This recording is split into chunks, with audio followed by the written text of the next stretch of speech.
It's the biggest game in European football, Champions League final, PSG against Inter Milan. Firstly, I want to ask you, did you back PSG or Inter at any point, like earlier in the tournament? Who did you back? I backed PSG. Early. Not early, but from the round of 16s, I backed PSG. I backed Inter early in the tournament. And I kind of fallen off of it a little bit. And in recent rounds, I've gone against my early pick, but saw them when they played against Arsenal. Saw them when they played against you lot at your place. It was a terrible game, but that's what Inzaghi does, right? He managed to navigate through competitions, and I just think he's one of the best coaches in the world. With limited talent, let's be honest, they've got a couple of standout players, but in comparison to the teams that made the final for the Champions League, by far the least talented squad in the competition, but I think the most talented coach. I think it's quite an interesting one because you kind of look at the teams and you know roughly how the game's going to go. You know ragged. You know that those wingers and Dembele will be running the defence ragged, and you know that they'll have a lot of chances, and you know what Inter will do. They'll be incredibly stubborn, they'll be very, very tactically astute, and they'll try and rely on a certain few chances. And that's what makes this game so exciting is basically, I mean, all football is, right? But this game particularly boils down to who can just take those chances at the important moments. And I think that's what makes it a 50-50, because you look at it and you look at PSG's 11, and we've done another video on it. It is pretty much flawless. It is absolutely unbelievable. It's so electric. It's so exciting. Then you look at Inter's and you look at the age of the players. You look at Mkhitaryan, he couldn't even start for Manchester United. So that was like 4 years ago that happened. It wasn't like last summer. And I just think that's what makes this game so interesting, is that whoever comes up in that moment, probably first, will be the winners. Let's break this down. Let's go with Inter Milan, because I think PSG, we almost know what's going to happen, but I think Inter Milan will be able to devise a plan. They did against Man City. We'll definitely talk about that final as well. But this back line, you've mentioned Bastoni in a separate conversation we had. Acerbi goes and scores that goal against Barcelona. Jan Sommer made some unbelievable saves. And then Benjamin Pavard, who had that wonderful World Cup goal, I think it was, for France against Argentina, and then he's become the forgotten man. But he sweeps up behind them wing-backs, which is where all three of us believe they could have some joy. I don't know if they're going to have as much joy in this game, because DeMarco, granted, it's Lamine Yamal, and he's one of the best players, if not the best player in the world, had a tough time, right? Every time Yamal got the ball, it was curtains for DeMarco. Had to triple team him. Had to shift Mkhitaryan over to that side. Bastoni and DeMarco had to triple team a 17-year-old. They're going to have to think about not only the right winger, who we assume is going to be Doué, but it could be Barcola. Also have to worry with the season. So I think normally Inter Milan gained the advantage out wide, but I think of how devastating PSG's fullbacks and wingers are, I don't think that we're going to see them have as much joy in terms of Dumfries and DeMarco out wide. I think we saw in the Arsenal game, Kvara had to do a lot of work on Saka to drop in and help Nuno Mendes out, which I thought was interesting, because Nuno Mendes, when he came up against Salah, did a very good job. But against Saka, I did feel with the direct power, because I think he struggles with power rather than pace. Guys that want to get the ball and get to the byline, that's what I think he doesn't enjoy that much. Dumfries is that guy. He wants to, and Dumfries is very good at lurking, because he hangs on that. He basically stands on the byline and tries to win flick-ons or competes physically. And I think that matchup could be quite interesting. Do you think Kvara and Doué or Barcola, whoever it is, will, as bad as they sound, take this on the same way they did with Arsenal, the same level of seriousness? Because are they looking at Inter Milan and going, I can probably cheat a little bit here because their wing-backs can get forward and our full-backs can handle them? I think the problem is that Kvaratskhelia and Doué are both so quick and so good that anytime DeMarco and Dumfries get forward, if they have the ball in and around the PSG's area and they lose the ball, that is almost guaranteed to be a PSG chance. We saw it so many times against Arsenal, saw it against Liverpool as well. I think Doué naturally will do a lot less work running back than Kvaratskhelia, because I think Kvaratskhelia got probably more energy, and I think he's probably coming up against the tougher of the fullbacks in Denzel Dumfries. And I think Doué will likely, I would imagine, just sit out there. I think he would sit out there waiting for the space. And the passes are obviously going to come. They've got three unbelievable midfielders in Neves, Vitinha and Ruiz. So those balls are going to come. And I just think it could get very long for Inter Milan very quickly if they don't watch that. There's one other thing that I think I wanted to talk about is Inter's pressing. So if you go back and watch some of Inter's performances against Barcelona, but also PSG's performance against Arsenal, they got caught out a few times when they tried to play out PSG. And Inter pressed really well. I've got a stat here that says Inter pressing led to 5 interceptions in the attacking third against Barcelona. Now, Barcelona are very, like La Masia, they're taught to play out from the back. I think PSG, Marquinhos in particular, over the years has had bad moments in Champions League games. 1, could the pressing catch him out? And 2, nerves. I think that may be the initial instruction from Inzaghi for Inter Milan to go and press PSG. But it's a Champions League final. And so I think your natural inclination is to maybe not press as hard because you don't want to get caught out 18 when you play against Real Madrid. And that's partly because Karius was terrible. In games, right? So we expect the PSG to be a swashbuckling side. I don't think we see that. And I don't think we see Inter Milan press as high as we've seen in previous rounds. I think they sit a little bit deeper, try and make it... they're not going to sit in a low block, but I think we see PSG have a lot of possession in front of Inter Milan, and we don't see the transition game of PSG because Champions League finals just don't lend themselves to that. It's normally pretty tight. So I don't think pressing comes into this. I think it comes down to moments of quality in the final third from either Inter Milan or PSG. And I think that's what makes it interesting. I think if this was like weirdly a regular league game, I think you'd look at that and you'd go, yeah, PSG are probably going to do Inter over because we know what pattern of play it's going to lie.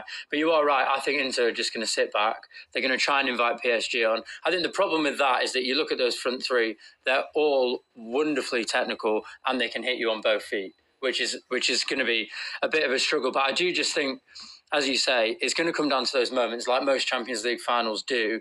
And I think the fact that Inter Milan have had that moment, particularly that moment against Barcelona, that might give them a little bit of an edge. I also think one thing PSG have done really well throughout the tournament is the lack of a 9. They obviously have Gonçalo Ramos on the bench. They don't use him.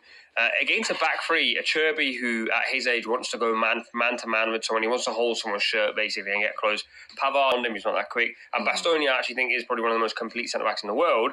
But he will probably be able to handle that right-hand side. He'll chip in and do his bit. But then this lack of a 9, I'm split on this. Sometimes I think it's a good thing.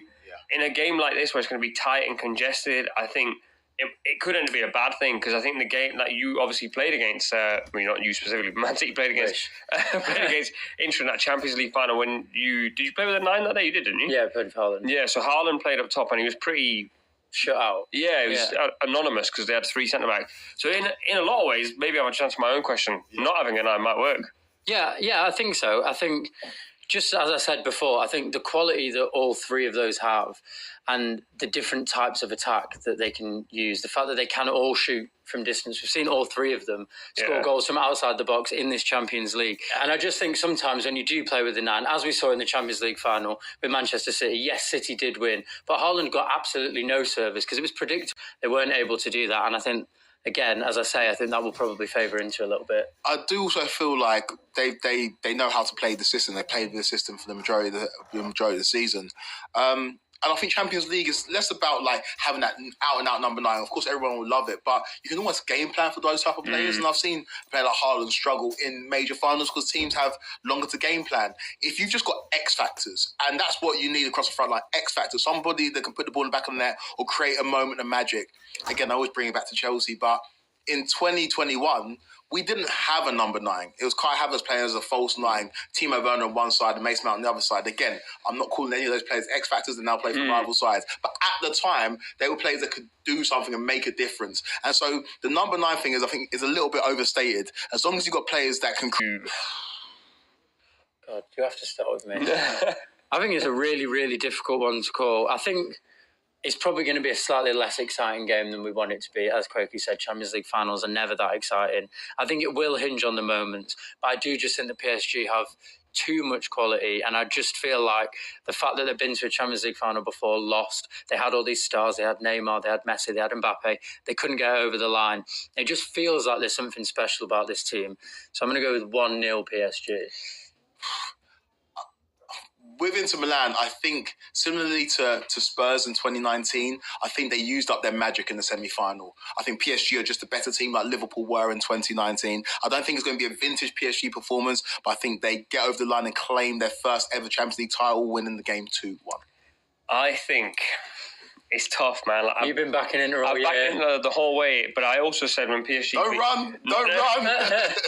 Hey, let's everybody slow down here. Let's take a breath.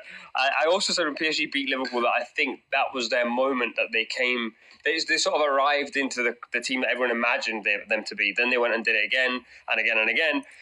But I just think Inzaghi, again, Luis Enrique is a tactical genius as well, to be fair. I think Luis Enrique is the only manager that can plan for Inzaghi's plan. But equally, I think Inzaghi is the only manager that can plan for his. But I backed into the whole way, and I don't know how much I believe it, but I think Inter will win on pens, but I think it'll be 1-1 in the game.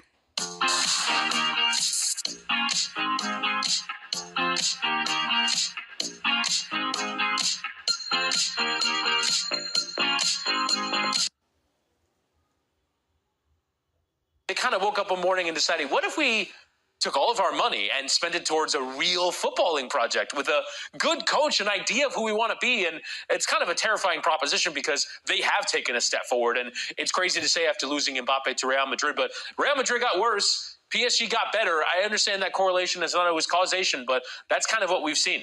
You mentioned the attacking players. They're the ones that get the headlines for PSG, drive around the sports cars. But the engine room of this team is in the midfield, and they just get the job done week in, week out, don't they?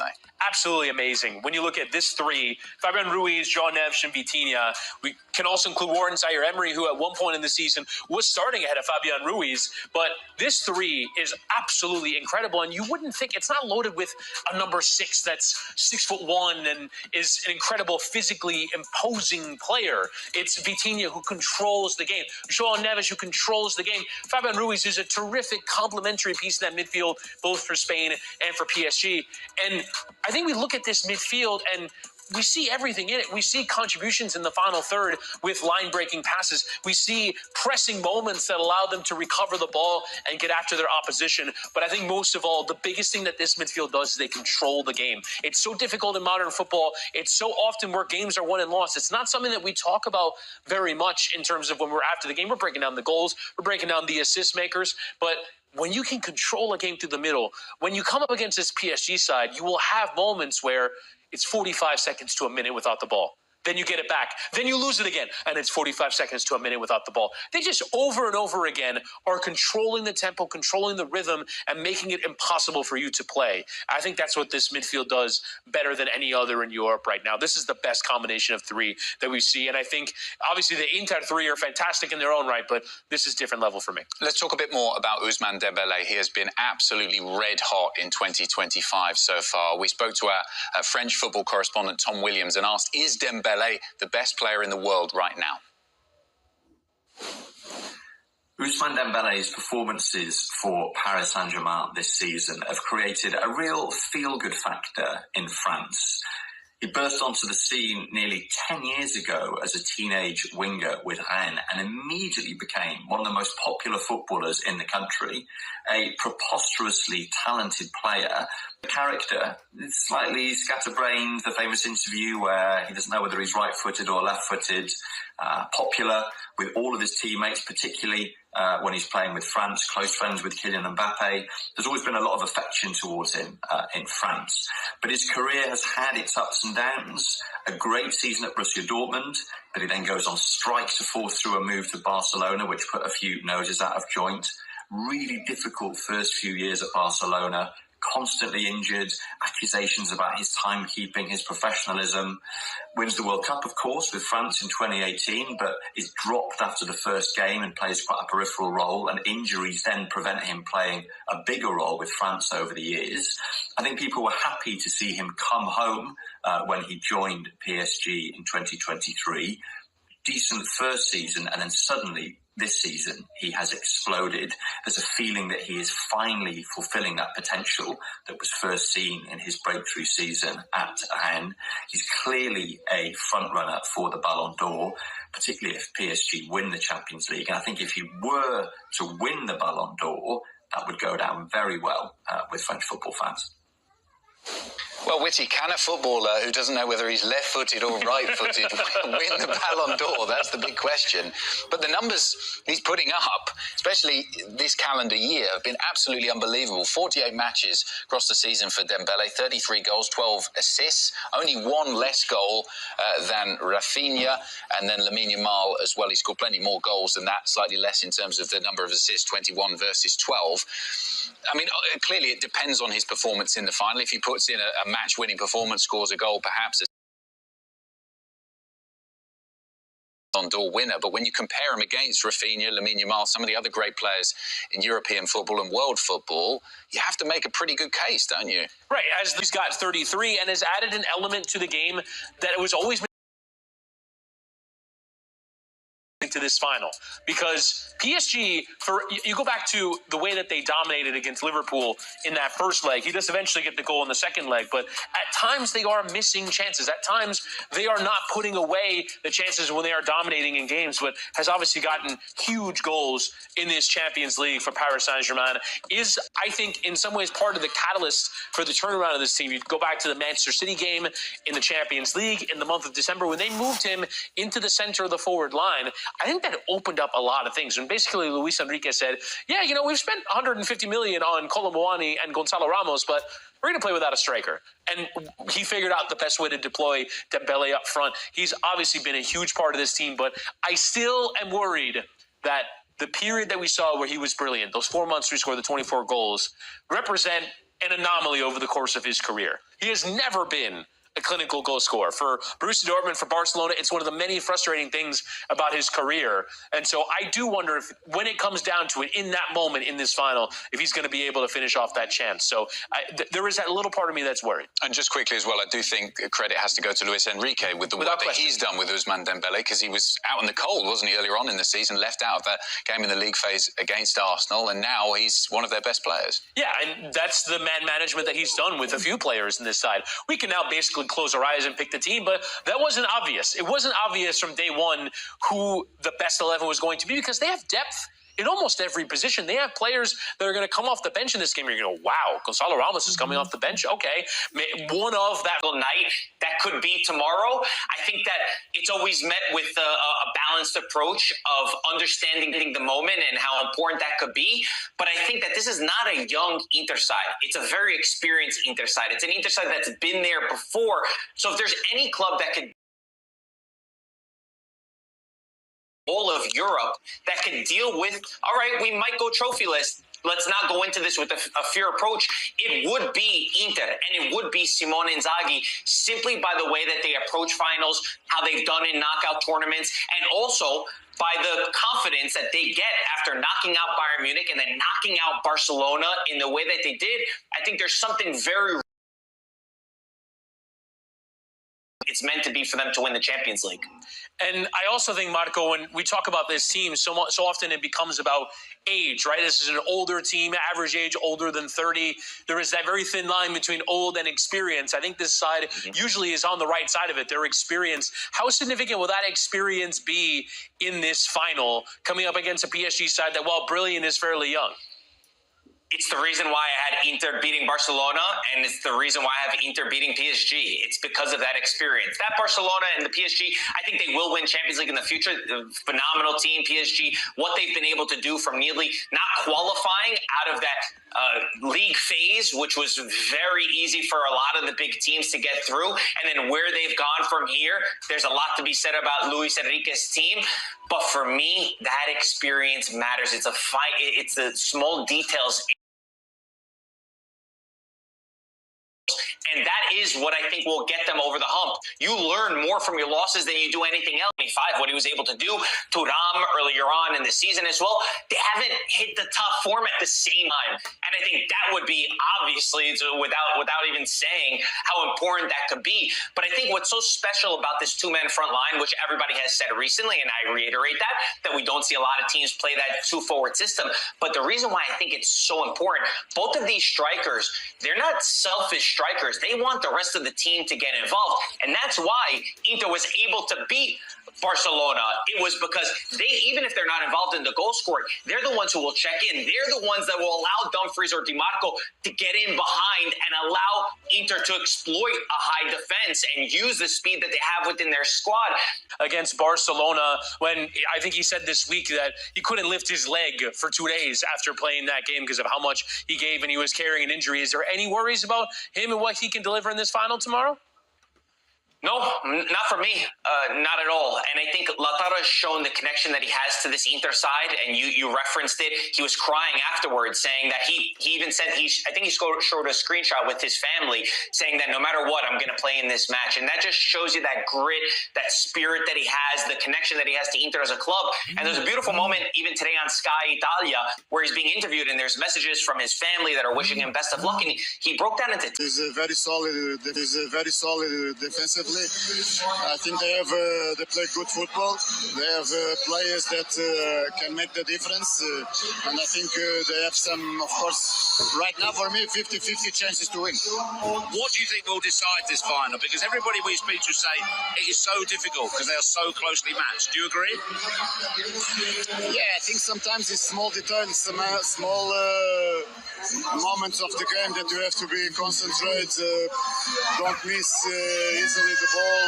Don't, of course, make too many mistakes that can compromise the result, but this is what you always try to do, no?